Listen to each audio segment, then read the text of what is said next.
বাংলা ভাষা তুমি যখন লিখবে, বাংলা কেন সবগুলো হাতের লেখার আমাদের কাজ হচ্ছে অক্ষরগুলোকে সোজা করা, অক্ষরগুলো সোজা করা। এই জন্য তুমি আজকে একটি পৃষ্ঠার মধ্যে এইভাবে দিয়ে দিয়ে দেখো, অক্ষর লিখবে না, রেখা দিয়ে দেখো, এক নাম্বার। দ্বিতীয় নাম্বার হচ্ছে তুমি এইভাবে রেখা দেওয়া শিখবে।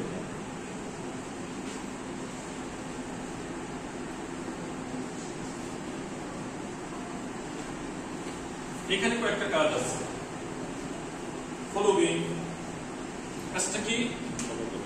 এই যে র, একটু আগে র শিখিয়েছিলাম না, এই র র র, এই এক র থেকে আর এক রয়ের ডিসটেন্সটা সমান হতে হবে।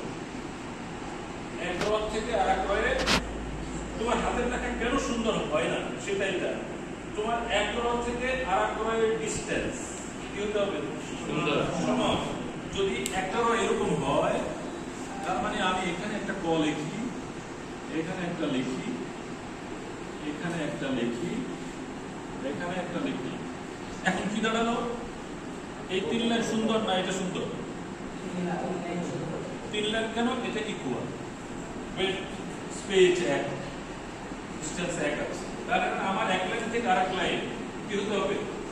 সমান। দুটো লাইন ইকুয়াল, একটা হচ্ছে অক্ষরগুলো কি হবে? সোজা হবে, সোজা। এইখানে যদি আমরা একটা ক এরকম একটা দ এরকম লিখি, এরকম, আর এখানে যদি সোজা করে লিখি, তাহলে কোনটা সুন্দর লাগবে? সেটা কারণ কি? ওই যে একটু আগে আমরা স্ট্রেট শিখেছিলাম, উপরে নিচে টপ টু বটম স্ট্রেট, আর ডানে বামে এটাও স্ট্রেট, তাহলে লেখাটা আমার সুন্দর হয়ে যাবে। অক্ষর সুন্দর পরে অক্ষর, আমি অক্ষর ভালো করে লিখতে পারি না, এটা আমরা পরে যাব। আগে আমরা লাইনের সৌন্দর্যটা নিয়ে যাব।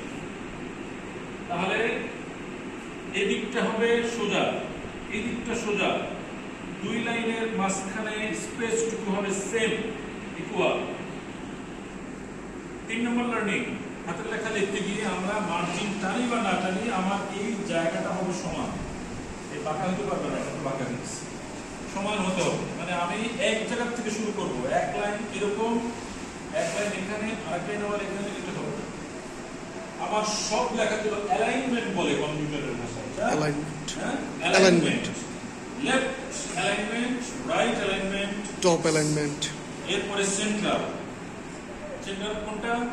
সেন্টার হচ্ছে পেজের মাঝখানে যদি আমরা এসে বলি, এই একটা ছোট একটা বড় হতে পারে, কিন্তু আমরা যখন এক সাইড দিকে লেফট অ্যালাইনমেন্ট, এখানে শুরু করব সব সেম পয়েন্ট থেকে, মানে এক বিন্দু থেকে আমাদের লেখাগুলো শুরু করতে হবে।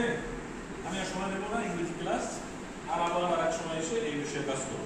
কালকে আমাদের জন্য হোমওয়ার্ক 51টা। একটা হচ্ছে রাসূল কোন বংশে দুগ্ধপান করেছেন, সেই বংশের নাম কি, এবং 50টা সাধুচরিত ভাষার রূপ টেবিল করে আমরা লিখে নিয়ে আসবো, মেমোরিতে ঢুকিয়ে নেব। আর শুধু খাতার মধ্যে এই স্টেট করার জন্য উপরে নিচে সামনে পিছনে দেখা দেবো, এরকম হাত চলে কিনা। ওকে, সবাই ভালো থাকবে।